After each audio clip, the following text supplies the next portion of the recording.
I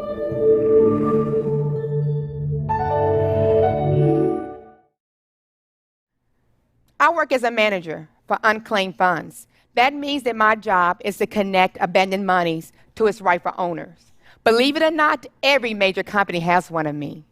Unclaimed cash comes from a variety of sources: abandoned checking and savings accounts, unclaimed wages, IRS refunds not delivered, credit balances, stock holdings, unclaimed insurance payouts, and forgotten pension benefits, just to name a few. That's roughly $186 per U.S. resident sitting on general ledgers for state and federal agencies and other organizations. That's $58 billion of unclaimed cash and benefits. I'm asking you, look to your left and then to your right. Is it possible that some of you could be guilty of not claiming your abandoned property and money? You'll think I've had the easiest job in the world. Who doesn't want their money back? Oh, you'll be surprised. I pretty much had to beg, fight, push, cajole just to get people to take their monies back.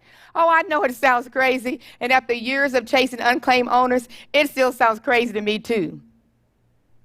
But really, my job is just to get people to understand that it's worth their time and effort to claim the monies that I have waiting for them. Abandonment of a resource that society places great value on is difficult to comprehend, much less explain. People turn down resources for a variety of reasons. They don't want to go through the process. It's messy, it's complicated, it's not worth the effort. It takes time, energy, and willingness. But these are all symptoms of the same truth. And we live in a throwaway culture. And it's not just funds that are thrown away. We on a regular abandon not only our own funds, but other people and ultimately ourselves. There's a reason why I love my job. Oh, I'm passionate about it. I'm passionate about connecting unclaimed property to people because I understand what it means to be unclaimed. You see, I never knew my real father, and my mother took a lover when I was only 1 year old, and that man's girlfriend murdered her. As a result, I was abandoned. I was moved from one family to the next, and eventually I went to live with family friends. But I wasn't claiming those places either. Instead, I endured sexual, domestic, and psychological abuse. Nobody wanted me. And like other people, I acted out what I learned, and I abandoned myself. Just like funds, all this abandonment adds up. We as a culture, we struggle with claiming the homeless, the mentally ill, the veterans, the refugees, and even the climate crisis that's taking place on the planet itself. It's bad enough we don't want to be bothered, but we're doing it at an unsustainable rate. And it's not just adults who sometimes feel alone and abandoned. Unfortunately, it is estimated that 140 million children worldwide who are abandoned and unclaimed, living on hundreds of city streets around this world, who are left without the security of their mother and their father, and who don't know where their next meal has come from. Child pornography is a $20 billion industry, and too many abandoned children end up as victims. I believe that child abandonment is the outcome of so many tragic social issues: broken homes, irresponsible mother and father, and the impact of poverty. First, the families, and then the entire social system turn their backs on these children. I am still so moved by the story of the 7-year-old Florida girl by the name of Danielle, who's often referred to as the girl in the window. When authorities rescued her, she weighed 46 pounds. She was malnourished and anemic.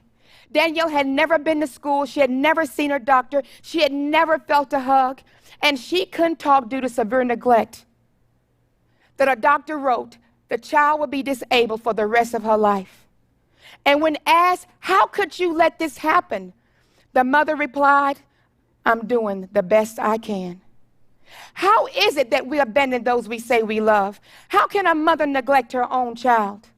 What I've come to realize is that, like that mother, like me, she abandoned herself because she was abandoned. I know these are extreme situations, but there are too many children who deserve to want someone to claim them. As an abandoned child, when I started school, I knew society viewed me as a stigma and a stereotype. But nobody asked me what I wanted to become. That's the reason I'm passionate about ensuring young people, especially young girls, understand that they are smart, successful, magnificent, authentic, resourceful, and talented. I started a nonprofit organization called That Girl is Smart because that girl is smart. Our children are our future, and with love and guidance, we can all help reclaim our abandoned children. I know it's not easy claiming small parts of someone else's suffering. It's bad enough to claim our own parts. Maybe we don't want to face the truth, or maybe we can't look inside at what is unclaimed in our own lives without shutting down. We've experienced death, divorce, sickness, abuse, and simply being alone. It's no wonder we don't have the will to reach within and claim our own parts. I can't always do it. Can you?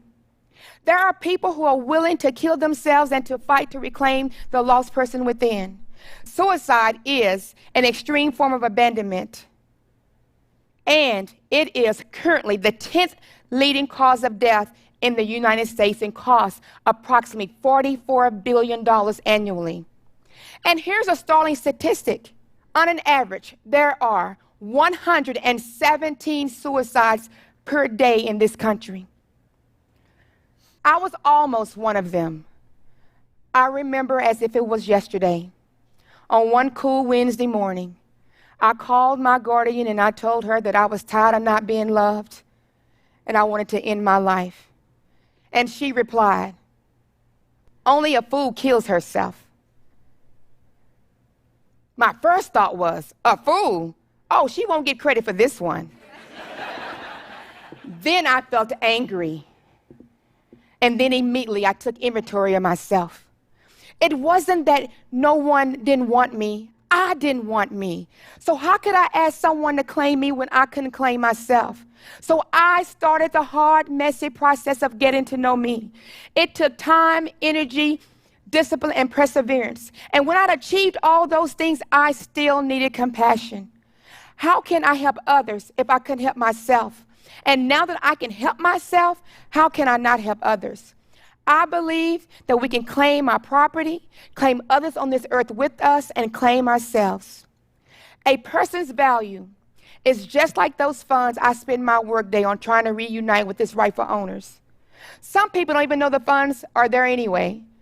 Some think the funds are so small that it's not worth the time and effort. And some don't believe me anyway that there's any value there. But I know each fund matters.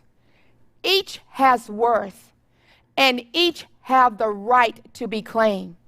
And when added together, the sum is astonishing. That's the reason why I believe we claim our property, we claim other people, and we claim ourselves.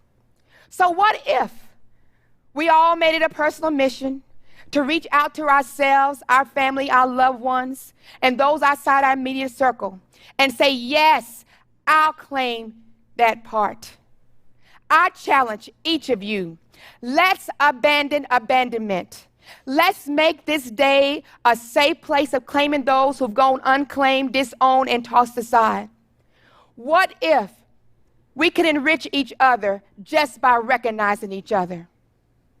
What if, through an encounter with you, people could shift from broken to breathtaking? Thank you.